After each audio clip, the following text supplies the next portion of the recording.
Fala, criatura! Aqui estamos nós de novo no canal Literatura Não é Tortura para dar continuidade aos nossos estudos na literatura, a nossa preparação para o Enem e para o PAV. Na aula passada, nós falamos sobre quinhentismo, vocês lembram? Sobre a carta do Pero Vaz de Caminha.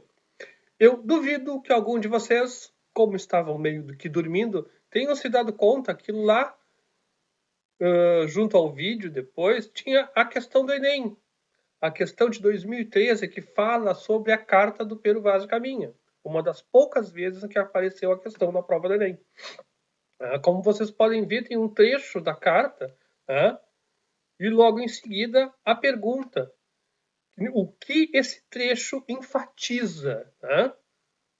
E a resposta está bem óbvia, né? Ela enfatiza ela tinha a intenção de valorizar a catequese, né? A importância dentre uma das justificativas da colonização, a justificativa era catequizar, era converter esses indígenas à fé cristã. Essa questão de catequização vai ter um gancho também com aquilo que nós vamos falar hoje. Hoje nós vamos falar sobre o barroco, que é a próxima fase da literatura brasileira. O que é o barroco? O barroco tem como principal elemento a atividade jesuítica no Brasil. Porque durante todo este período, entre o descobrimento, 1500, e o século seguinte, 1600, o Brasil era apenas explorado por Portugal. Não que não tivesse sido nos anos seguintes, mas não havia a intenção de popular o país, de mandar pessoas para cá. Então, a atividade jesuítica foi muito importante. Por quê? Porque nessas cartas jesuíticas, essas cartas portuguesas, na atividade jesuítica, enquanto eles catequizavam os índios, eles faziam descrições riquíssimas dessas cartas. Nessas cartas vai constar a infinita possibilidade de conversão à fé católica desses indígenas. Nós vamos ter, por exemplo, o Tratado de Pedro de Magalhães de Gândavo e o Tratado de Manuel Soares. São informações leigas, é certo, né? Por quê? Porque eram pessoas que não eram especializadas, que não tinham vindo para fazer aquilo. Mas, em compensação, a narrativa do Padre Anchieta, por exemplo, e do Manuel da Nóbrega, são informações de uma riqueza, de um detalhismo incrível, que fala não só daquela população indígena que estava sendo catequizada, como também vai falar dos detalhes do país, da riqueza da fauna, da riqueza da flora, dos costumes. Tanto é que, por exemplo, a primeira gramática da língua indígena é feita por um desses padres, pelo Padre Anchieta.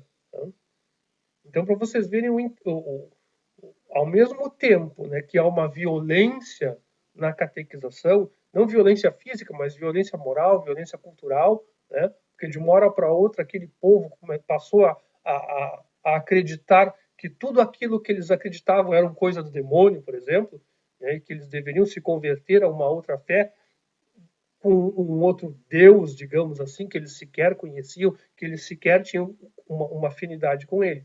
Ao mesmo tempo que há essa violência, há também essa questão da riqueza de detalhes da descrição de como eram esses povos, a visão portuguesa que esses povos tinham dos indígenas que estavam catequizando. Calma, não é literatura brasileira ainda, continua sendo literatura portuguesa em função daquele pequeno detalhe que nós vimos na aula passada, já no começo, que é o sistema literário do Antônio Cândido, ou seja, tem autor, tem obra, vai ter leitor, mas o leitor está em Portugal, o leitor não é brasileiro. E isso não circula no ambiente, no território, até porque não há uma expansão na colonização. Existem nichos territoriais, nichos culturais e econômicos que nós vamos ver mais adiante também. Então, falando agora mais propriamente do barroco, que é a nossa aula de hoje. O barroco ele vai ocorrer entre os séculos 17 e metade do século XVIII. Digamos assim, no finalzinho do século XVI já começam a ter influências do barroco. É um barroco brasileiro? Obviamente que é um barroco cheio de influências, né, do barroco europeu, né, do barroco ibérico, do barroco italiano. Tá? Não é uma coisa natural brasileira. Ele vem para o Brasil, ele surge no Brasil, por quê? Porque os portugueses estão vindo para o Brasil. Né? Começa-se aí uma necessidade de população, de popular o país de portugueses, por quê? Porque se percebe, começa a se perceber que a riqueza é muito grande. E que simplesmente aquele sistema de vir, buscar e levar não vai dar certo. Tá? Vai estar se aproveitando muito pouco. Mas ainda não se forma o sistema literário que o Antônio Cândido fala. Por quê?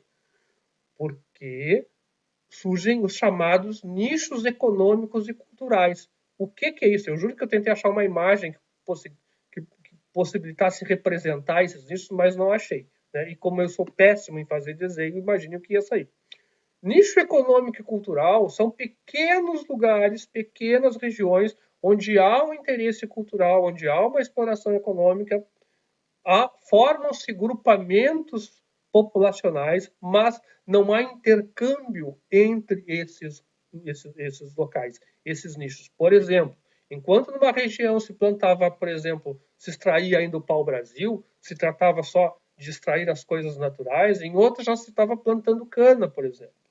Em um outro lugar se começava a exploração de metais preciosos, como no caso de Minas Gerais. Né? Mas não havia comunicação entre esses locais ainda. É durante o ciclo do ouro em Minas Gerais que vai se começar a haver essa comunicação entre esses nichos. Por quê?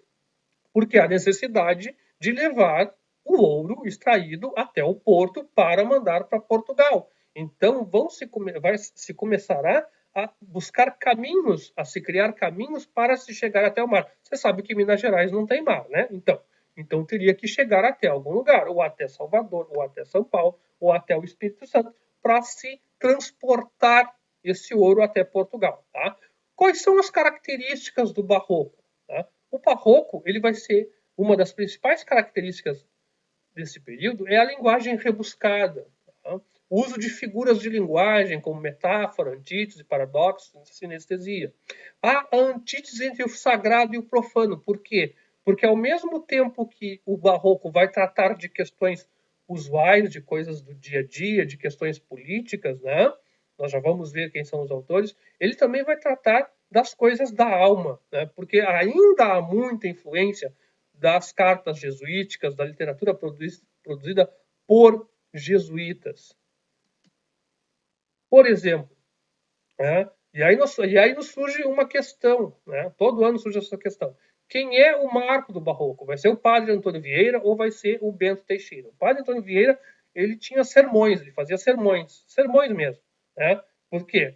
Porque não havia, por exemplo, um lugar onde as pessoas pudessem debater. Não havia reunião em praça pública, não havia reunião de condomínio, graças a Deus. Tá? Não havia, por exemplo, Facebook, para as pessoas falarem mal umas das outras e fazerem comentários, né, sobre as postagens. Então, onde é que a pessoa se reunia? Na igreja. Tá? Era o único programa de domingo, devia ser um terror. Era o único programa de domingo da pessoa, era ir para a igreja. Então, era na igreja que se falava sobre tudo. O padre falava sobre tudo e as pessoas diziam, sim, senhor, amém, e coisas do gênero. Então, o padre Antônio Vieira, ele vai fazer esses sermões, tá? Mas ainda há muita influência das cartas jesuíticas. Ainda é uma obra basicamente jesuítica. Né?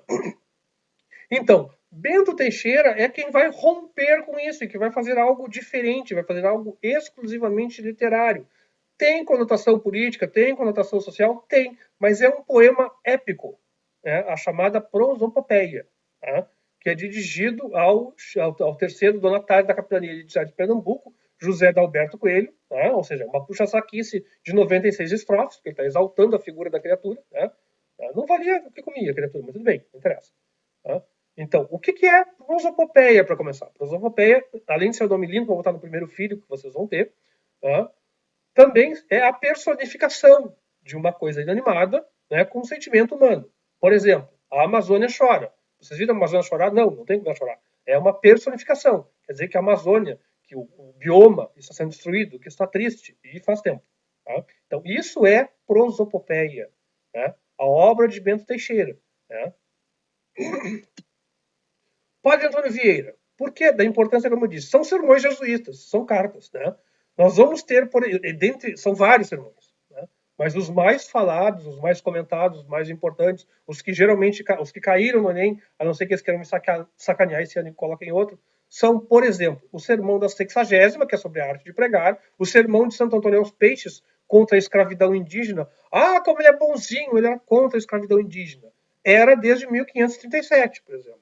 Porque antes disso, os índios, que é o termo que se usava na época, né, porque se achava que como Colombo, né, caduco, achou que tinha chegado das Índias, achou que todo aquele monte de gente que estava lá era índio, porque morava na Índia. O termo correto é indígena, nós já sabemos que é o dono da terra.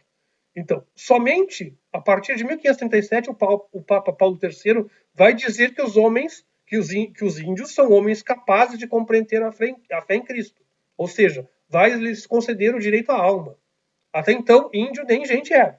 Então, esse sermão, né, é uma, digamos, reafirmação, né, do que o Papa Paulo III falou, de que os índios, sim, têm alma e que eles não podem ser escravizados. É pena que não fizeram o mesmo com relação aos escravizados que vieram da África, os negros. Né? O Sermão do Mandato, né, que é sobre o amor místico de Cristo, e o Sermão das Armas de Portugal contra as armas de Holanda, ou seja, um sermão exaltando, né, a defesa que Portugal fez contra a Holanda, porque teve um período que vocês vão lembrar, vocês vão perguntar para o professor de história, ele vai confirmar, assim espero, né, que lá pelas tantas a Holanda resolveu invadir Pernambuco, né, e que Portugal teve que defender. Talvez se a Holanda tivesse ficado, talvez tivesse sido melhor. Não sei, porque como eu era muito novo na época, eu não lembro. Outra figura assim espetacular do Barroco é o Gregório de Matos. O Gregório de Matos, ele utiliza ironias nos seus poemas, né? São poemas religiosos, são poemas críticos da sociedade, são satíricos, tem poemas eróticos também, né? Mas, gente, é o erotismo lá do período colonial. Não vão achar que é canal da TV a cabo, aqueles canais. Não, não é. É um erotismo assim, o fulano viu a anágua da outra no varal. Isso é o erotismo da era colonial, é uma coisa assim, totalmente, né? Os tornozelos da fulana, eu vi os tornozelos da fulana. Né? Então são coisas bem básicas, bem levinhas, mas que para a época era um horror, era um escândalo tu falar do tornozelo da fulana, ainda mais se a fulana não era tua namorada, não era tua esposa. Né? Então, por causa disso, ele recebe o apelido de Boca do Inferno, por causa dessa sua ironia, dessa sua arte de debochar de todos. Vamos lembrar aqui, não, fazendo um parênteses, dentre os muitos que eu vivo fazendo na vida, vamos fazendo um parênteses para lembrar que essa ironia, essa alegria era muitas vezes condenada pela Igreja Católica. Um livro e um filme excelente para vocês entenderem sobre isso é O Nome da Rosa. Tá? O Nome da Rosa fala justamente sobre isso, sobre o ranço que a Igreja Católica tinha na época sobre a felicidade, sobre a alegria, sobre o humor. Tá? Um outro detalhe do Gregório de Matos, ele nunca publicou nada de vida. Ganhei do Gregório de Matos, eu já publiquei. Ó, tá aqui, ó. Publiquei, se vocês quiserem comprar, falem comigo. Como diria Bottini, comprem, comprem, comprem, tá? Então, ele não publicou nada em vida, o pobre coitado. Até porque para publicar um livro no período colonial não era bem assim, vou publicar meu livro pela Amazon. Não, não dava. Né? Envolvia dinheiro, envolvia público, envolvia um monte de coisa. Envolvia gráfica, imagina, gráfica, né? No Brasil colonial. Não tinha nem comida que dirá gráfica. Né?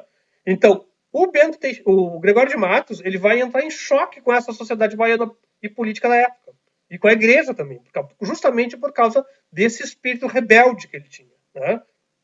E esse espírito rebelde, muitas vezes, era em função de quê? De que ele tinha aspirações políticas também. Né? E ninguém dava bola muito para ele.